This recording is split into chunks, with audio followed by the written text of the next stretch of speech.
ಯಾರಿಗೂ ಗಾಬರಿ ಬೇಡ. ಇದು ಪ್ಯೂರ್ಲಿ ಪಕ್ಷದ ಸಂಘಟನೆ ವಿಚಾರ.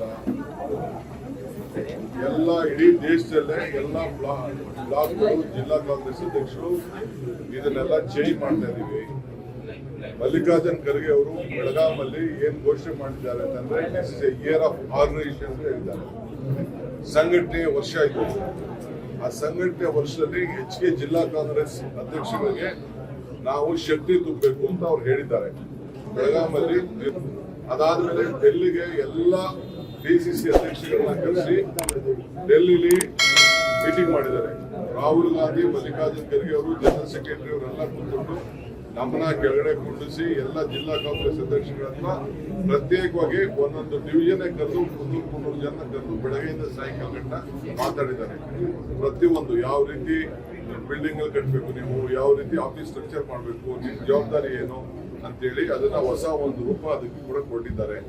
ಈಗ ನೋಡಿ, ನಮ್ಮ ವರ್ಕಿಂಗ್ ಪ್ರೆಸಿಡೆಂಟ್ ಇಲ್ಲಿದ್ದಾರೆ. ಇವರು ಅವರೇ ಹೋಗಿ ಒಂದು ಜಿಲ್ಲೆಗೆ ಅವ್ರಿಗೆ ಹಾಕಿದ್ದಾರೆ. ಅಲ್ಲಿ ಯಾಕೆ ಮಾಡಬೇಕು, ಏನ್ ಮಾಡಬೇಕು ಅಂತ ಪ್ರತಿಯೊಂದು ಬ್ಲಾಕ್ ಅಲ್ಲೂ ಕೂಡ ಅವ್ರು ಹೋಗಿ ಮೀಟಿಂಗ್ ಮಾಡ್ತಾ ಇದ್ದಾರೆ. ಹರಿಪ್ರಸಾದ್ ಇನ್ಚಾರ್ಜ್ ಸೆಕ್ರೆಟರಿ ಕೂಡ ಅವರೇ ಹೋಗಿ ಅಲ್ಲಿ ಮೀಟಿಂಗ್ ಮಾಡ್ತಾ ಇದ್ದಾರೆ. ಹಂಗೆ ನಾವು ಕೂಡ ಇಲ್ಲಿ ಕೆಲವು ಟೀಮ್ ನ ಲೋಕಲ್ ಕಳಿಸ್ತಾ ಇದ್ದೀವಿ, ಎಲ್ಲಾ ಕಡೆ ಕಳಿಸ್ತಾ ಇದ್ದೀವಿ. ಬೆಂಗಳೂರು ನಗರಕ್ಕೂ ಕೂಡ ಒಬ್ಬ MLA ಇನ್ನೊಂದು ಖಾಲಿ ಇರೋ ಕ್ಷೇತ್ರಕ್ಕೆ ಇನ್ಚಾರ್ಜ್ ಹಾಕಿದೀವಿ. ನಾವು ಇಲ್ಲೂ ಕೂಡ ಇನ್ಚಾರ್ಜ್ ಹಾಕಿ ಸಂಘಟನೆನ ನಾವು ಪ್ರಾರಂಭ ಮಾಡ್ತಾ ಇದೀವಿ. ನಮ್ದು ಹೊಸ ಏನು ಮುಂದಕ್ಕೆ ಏನು ಎಲೆಕ್ಷನ್ ಮಾಡಬೇಕು ಅಂದ್ರೆ ಆದಷ್ಟು ಜಲ್ದಿ ನಾವು ಅದಕ್ಕೆ ತೀರ್ಮಾನ ಮಾಡ್ತಾ ಇದ್ದೀವಿ. ಅವ್ರು ಬಂದಿರೋದು ಸಂಘಟನೆ ವಿಚಾರ. ಜೊತೆಗೆ ಏನಾದ್ರು ಗ್ರೀವೆನ್ಸಸ್ ಇದ್ದು ಅಂತ ಹೇಳಿ ಅಂತ ಅವರು ಲೆಕ್ಕಾಚಾರ ಆಗ್ತಾ ಇದ್ದಾರೆ. ಕೆಲವರು ಇವೆಲ್ಲ ಸ್ಟೇಟ್ಮೆಂಟ್ಗಳು ಬರ್ತಾ ಇದಾವೆಲ್ಲ ಪಾರ್ಟಿನ ಡಿಸಿಪ್ಲಿನ್ ತರಬೇಕು. ಪಾರ್ಟಿ ಡಿಸಿಪ್ಲಿನ್ ಇಸ್ ಮಾಡಿ. ಅದು ಬಿಟ್ಬಿಟ್ರೆ ಯಾವ ಲೀಡರ್ಶಿಪ್ ಚೇಂಜ್ ವಿಚಾರ ಇಲ್ಲ, ಡಿಸ್ಕಷನ್ ಇಲ್ಲ, ಏನಿಲ್ಲ. ಅವೆಲ್ಲ ಯಾರು ನಾವು ಯಾವುದಕ್ಕೂ ಆ ಥರದಲ್ಲಿ ಯಾರು ಇಲ್ಲ. ನಮ್ಗೆ 2028 ಇಸ್ ಇಂಪಾರ್ಟೆಂಟ್. ಇಕ್ಬಾಲ್ ಹುಸೇನ್ ಅವರು ತಾವು ಸಿಎಂ ಇಕ್ಬಾಲ್ ಹುಸೇನ್ಗೆ ನೋಟಿಸ್ ಇಶ್ಯೂ ಮಾಡ್ತೀನಿ. ನನಗೆ ಯಾರು ಸಿಎಂ ಆಗ್ತೀನಿ ಅಂತ ನಂಗೆ ಹೇಳೋದು ಅವಶ್ಯಕತೆ ಇಲ್ಲ. ಇವತ್ತು ನಾಳೆನೆ ಅವ್ರಿಗೆ ನೋಟಿಸ್ ಇಶ್ಯೂ ಮಾಡ್ತೀನಿ. ಹೇಳೋದು ಬೇಡ. ಅದೆಲ್ಲ ಬೇರೆ ವಿಚಾರ. ಪ್ರೆಸ್ ಮುಂದೆ ಯಾರು ಹೋಗ್ಬಾರ್ದು. ನಾನು ಹೇಳ್ತಾ ಇದ್ದೀನಿ, ನೋ ಪ್ರೆಸ್. ಇಕ್ಬಾಲ್ ಹುಸೇನ್ ಹೇಳೋದಷ್ಟೇ, BC ಪಾಟೀಲ್ಗೂ ಹೇಳೋದಷ್ಟೇ, ಹೇಳೋದಷ್ಟೇ, ಬಾಲಕೃಷ್ಣ ಹೇಳೋದಷ್ಟೇ. ಯಾರು ಇದನ್ನು ಅವಶ್ಯಕತೆ ಇಲ್ಲ. ಮುಖ್ಯಮಂತ್ರಿಗಳು ಸಿದ್ದರಾಮಯ್ಯನವರು ಇದ್ದಾರೆ, ಅವ್ರ ಕೈ ಬಲಪಡಿಸೋದು ನಮ್ಮ ಸರ್ಕಾರ ಕೈ ಬಲಪಡಿಸೋದು ಅಷ್ಟೇ.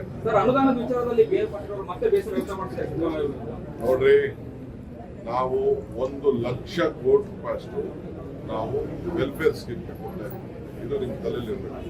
54,000 ಕೋಟಿ ರೂಪಾಯಿ ಇರಿಗೇಷನ್ ಹೋಗ್ತಾ ಇದೆ, ಇದಕ್ಕೆ ಗ್ಯಾರಂಟಿ ಮಾಡ್ತಾ ಇದೆ.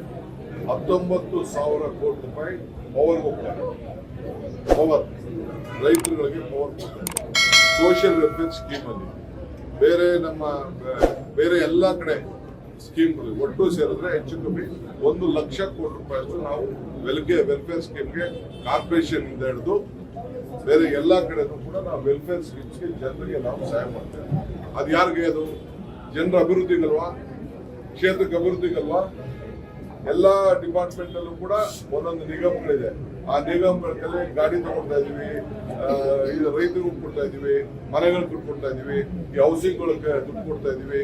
ಇದೆಲ್ಲ ವೆಲ್ಫೇರ್ ಸ್ಕೀಮ್ ಅಲ್ವಾ? 1 ಲಕ್ಷ ಕೋಟಿ ರೂಪಾಯಿ ಕಡಿಮೆ ಏನಿಲ್ಲ. ಅದು ನಮ್ಮ ರಾಜ್ಯದಲ್ಲಿ ಆಗ್ತಾ ಇರೋಷ್ಟು ವೆಲ್ಫೇರ್ ಸ್ಕೀಮು ಈ ದೇಶದಲ್ಲಿ ಯಾವ ರಾಜ್ಯದಲ್ಲೂ ಇಲ್ಲ. ಅದನ್ನ ಎಲ್ಲರೂ ಕೂಡ ಅರ್ಥ ಮಾಡ್ಕೊಂಡು ಮಾಲೂರು MLA ನಂಜೇಗೌಡರಿಗೆ ನೀವೇನ KMF ಅಧ್ಯಕ್ಷ ಸ್ಥಾನ ಕೊಡಿಸ್ತೀವಿ ಅಂತ ಭರವಸೆ ಕೊಟ್ಟಿದ್ದೀರಂತಾರೆ ಸರ್, ನಿಜ ಅವರೇ ಹೇಳಿದ್ದಾರೆ.